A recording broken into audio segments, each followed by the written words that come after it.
Então eles tinham essa ideia da geração espontânea.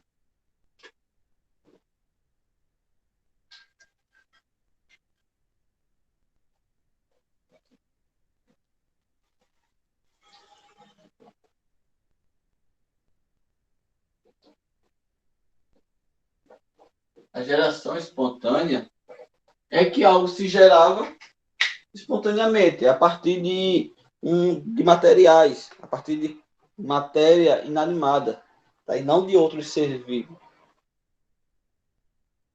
A ideia dessa teoria de geração espontânea não é que um ser vivo originava outro, consequentemente que outro originava outro, e assim sucessivamente. Não era que um ser vivo ele só surge a partir de outro da mesma espécie pré-existente, que existiu antes dele. Tá? A geração espontânea não é isso. Ela é totalmente o contrário. Ela não acreditava nisso, mas sim que, isso foi uma das primeiras ideias, né? De que o ser vivo surgia do nada, da matéria inanimada. Tá? Como eu dei o exemplo aí do milho e do pano sujo que virava rato. Tá? Mas antes disso, vou até botar aqui a definição lá.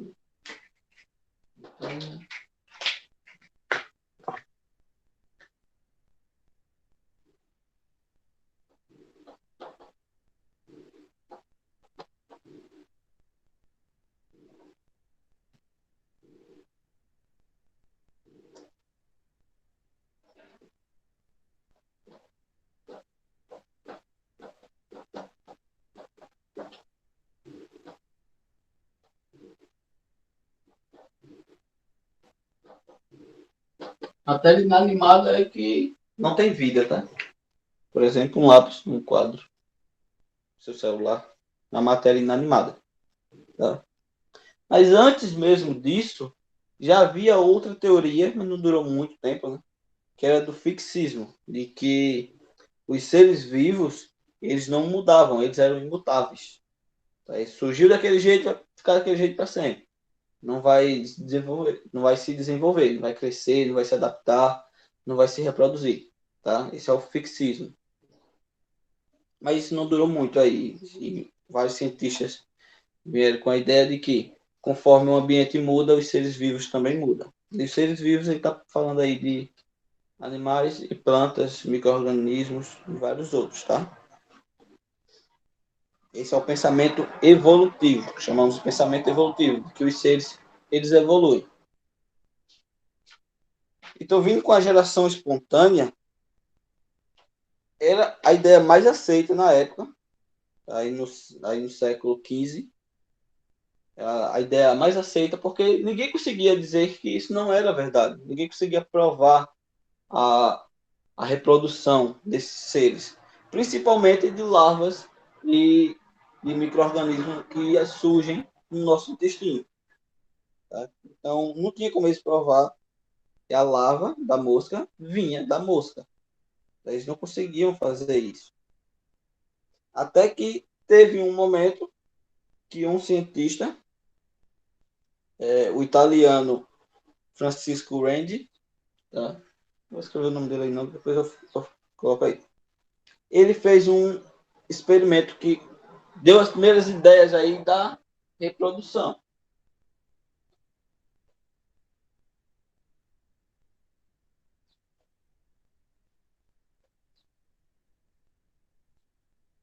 Francisco,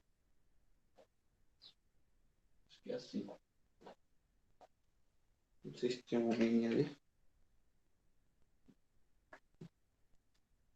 É assim mesmo. Ele fez um experimento muito importante que deu aí as primeiras ideias, o primeiro passo para o descobrimento de que um organismo vinha de outro organismo, tá? Deixa eu só fazer aqui. O experimento que ele fez foi, vamos ver como é que essas larvas surgem. Ele sabia que a larva ela surgia em matéria em decomposição, no caso de carne. Pegar a carne e deixar ela em decomposição, apareciam as larvas, tá? Então, o experimento dele foi, ele pegou um recipiente, tá? Ele fez isso com vários, né? Não um, mas vários recipientes. Alguns ele deixou fechado, totalmente fechado, sem contato com o ar nem nada.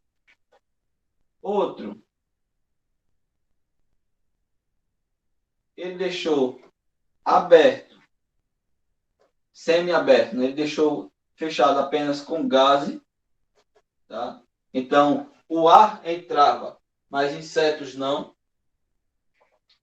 E o outro recipiente, ele deixou totalmente aberto. No caso aqui, poderia entrar insetos e o ar, tá? E no fundo aqui ele colocou carne, tá? Pedaços de carne. E deixou isso por vários dias lá, por um tempo que fosse suficiente. E ele ia sempre observando. E ele notou que, ao passar do tempo, esse recipiente totalmente fechado, a carne apodreceu, porém não tinha larvas, não tinha organismos. Tá? Então, ele foi olhar os outros recipientes, os que estavam abertos, porém com gás, os quais insetos não poderiam entrar, e a carne também apodreceu e também não tinha organismo. Então, mesmo aberto, mesmo tendo contato com o ar, essa carne ela não tinha larvas igual à primeira. Porém, o outro recipiente, o qual tinha possibilidade da entrada de insetos, principalmente as moscas, tinha larvas na carne. A carne apodreceu e tinha larva nela. Então, surgiu aí a primeira ideia. A princípio, ele acreditava na geração espontânea, tá? Ele foi tentar provar a geração espontânea. Mas aí, quando ele fez o experimento, ele não acreditou mais. Porque se fosse geração espontânea, se a larva simplesmente surgisse só porque a carne estava apodrecendo, todos os três estariam com larvas. Mas o único que tinha foi o recipiente aberto, o qual a mosca poderia entrar e sair livremente. Então ele constatou que as larvas elas surgiam dos ovos depositados pelas moscas. As moscas entravam, depositavam os ovos na carne e esses ovos davam origem às larvas. Porém, ele sabia que simplesmente esse experimento não iria derrubar a ideia da geração espontânea, porque nem ele mesmo sabia explicar como isso acontecia. Ele fez o experimento, ok, mas ele ainda não sabia explicar como surgia os organismos, no caso as vermes, dentro do nosso intestino. Não entra mosca lá, não entra insetos lá. Tá? Então, ele ainda não conseguia derrubar essa ideia. Tá? Porque nosso organismo ele tem alguns, né? Nem todos. Tem vermes. Tá? Então, ele não sabia explicar isso ainda. Então, ele tem consciência de que não seria possível derrubar a ideia de geração espontânea, que era acreditada por quase todo mundo. Tá? Mas aí, esse experimento dele, ele divulgou esse experimento e vários outros cientistas se interessaram por isso e começaram a estudar isso também. Estudar aí a geração, a evolução dos seres, né? E começaram a tentar provar isso.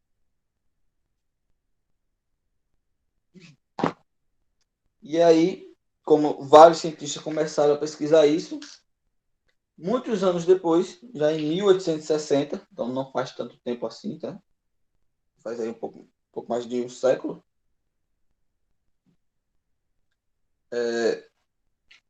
nesse momento já era conhecida a existência de micro-organismos, tá? No caso fungos, bactérias, protozoários, já era conhecida a existência deles, mas até então não sabia como surgiam eles.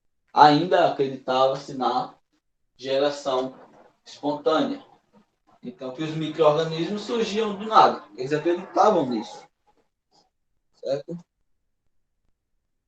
Mas aí teve outro cientista que resolveu fazer um experimento. Ele não resolveu do nada, tá? Havia um prêmio para quem conseguisse desenvolver um novo projeto revolucionário.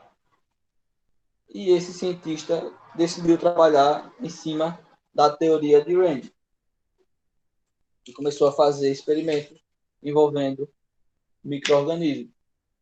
E o experimento dele foi o seguinte. Deixa eu só... Tá, o nome desse cientista é Pasteur, Louis Pasteur.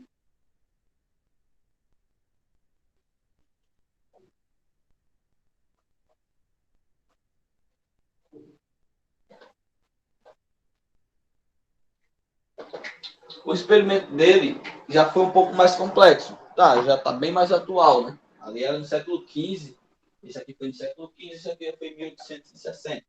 Então, bem mais atual, já havia mais equipamentos. Mas ele estava trabalhando com micro-organismos. E ele fez o seguinte experimento.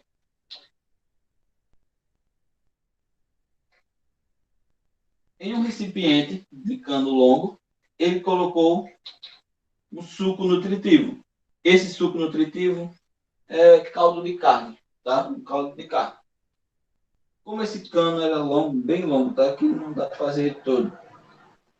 Ele vai deixar esse cano com toda essa abertura simples. Ele esquentou algumas partes do cano e transformou dessa forma aqui, tá? Vou tentar fazer aqui.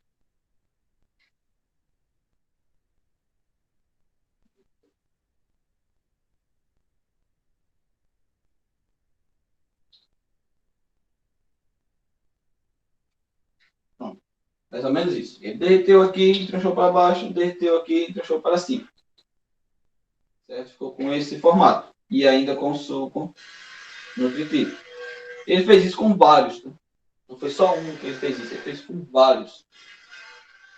Após fazer isso, ele ferveu esse suco nutritivo. Para quê? Quando ele ferveu, os micro-organismos que existiam aqui morreram. Ficou só o suco mesmo. Os micro-organismos morreram todos eles. Certo? Então, quando ele fez isso, alguns micro-organismos ficaram aqui, mas isso não interferiu em nada. O importante é que não fique no suco nutritivo. Então, ele deixou esses recipientes por vários dias lá, por um período que ele achasse necessário.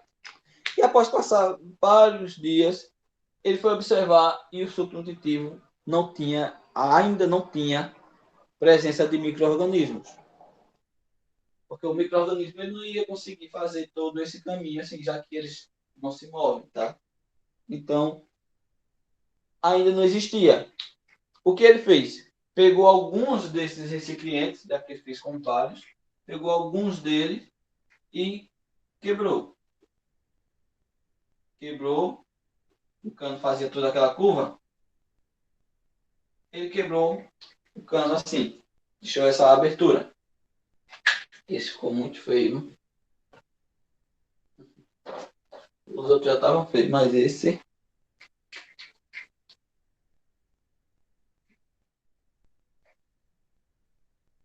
mais feio ainda. Boa.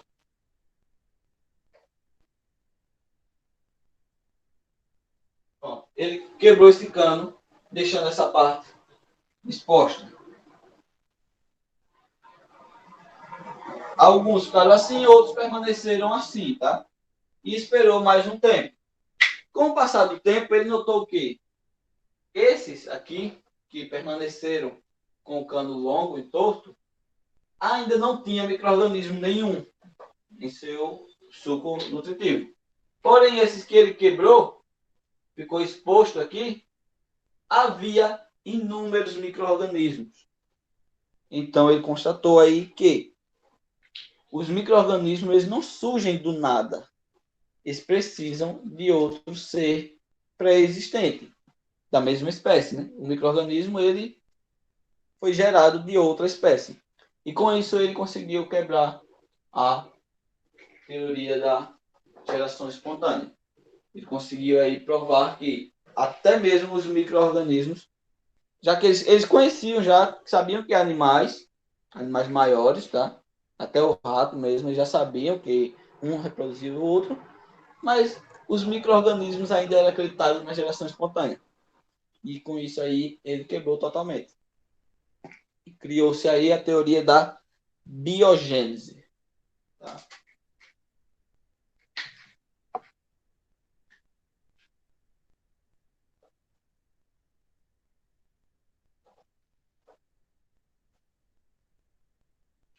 Teoria da biogênese, que um ser evolui de outro. Tá? E uma espécie, ele vai aí, que um ser, ele surge a partir de outro da mesma espécie pré-existente. Essa é a teoria da biogênese. Certo? Estou entendendo até aí, pessoal? Ou perdeu alguma coisa? Se perdeu, não entendeu? E aí? Oi? É, Lucas. Oi? Mano, aqui. Não entendeu alguma parte?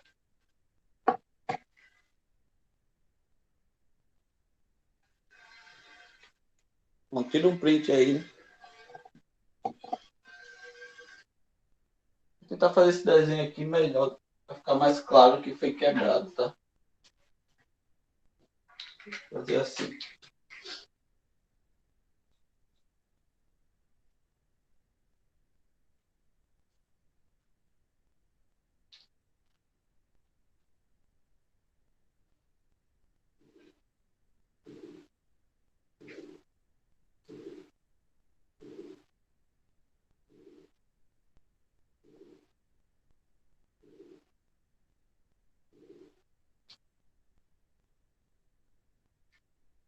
Acho que assim fica mais claro que foi quebrado.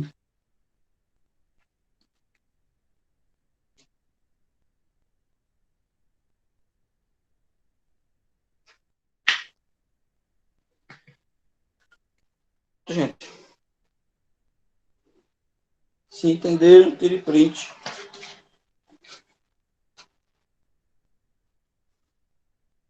Essas ideias, tá? Tanto a de Rand quanto a de Pasteur, parece óbvia hoje, né? Um ser vivo ele é gerado a partir de outro.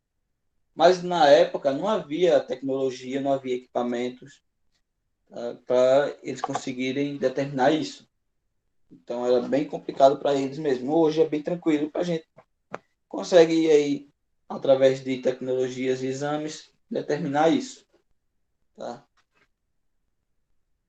Então nós temos aí aqui agora uma parte muito importante, mas eu queria que vocês assistissem um documentário. Vou passar o link. Acho que o documentário é um pouco longo, tá? De 1 hora e meia, mas você assiste filme de 2 horas, dá para assistir um documentário de 1 hora e meia, que vai falar aí sobre a origem da Terra, a evolução dos seres vivos desse vídeo. Fala bem detalhado, desde o Big Bang até os dias atuais. Tá?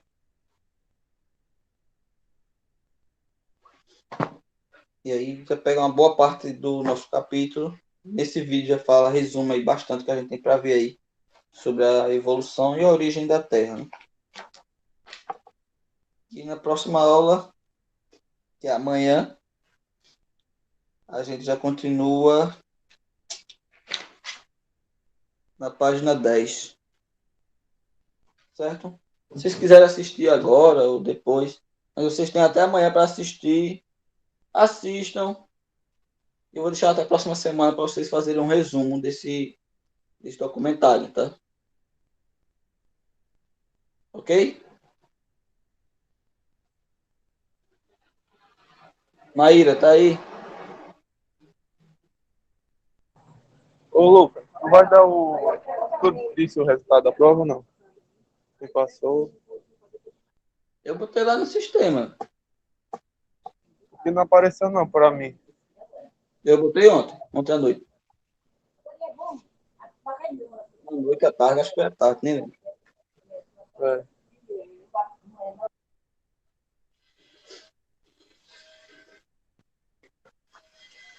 Falar o nome, de novo nome de quem? De Oi? Maíra. Maíra aí, tá?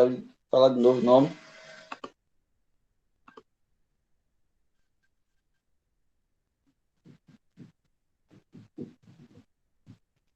O negócio, eu vou mandar o link. Eu vou mandar o link e aí vocês já vão direto pro vídeo, tá? Vou mandar aqui, vou mandar lá no grupo agora. Ô, Lucas. Olhei, Oi? tinha nada não. Acho que demora um pouco para atualizar, né? Vou dar uma olhadinha de novo aqui e passo. Qualquer coisa eu falo no privado mesmo. Beleza.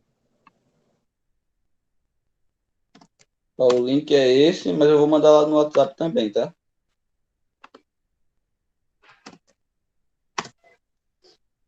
A história de tudo. Terra. Tá em HD. Tem outro vídeo que é melhor, mas só que a imagem não tá tão boa. O máximo dela parece que é 240. Nossa, assim. É 280, nem lembro mais. Mas é bem, a imagem não é tão legal. Então eu encontrei esse também, que fala umas partes bem interessantes e é em HD, né? Dá pra assistir, né? Então, gente, por hoje é só. Pelo menos de aula por hoje é só.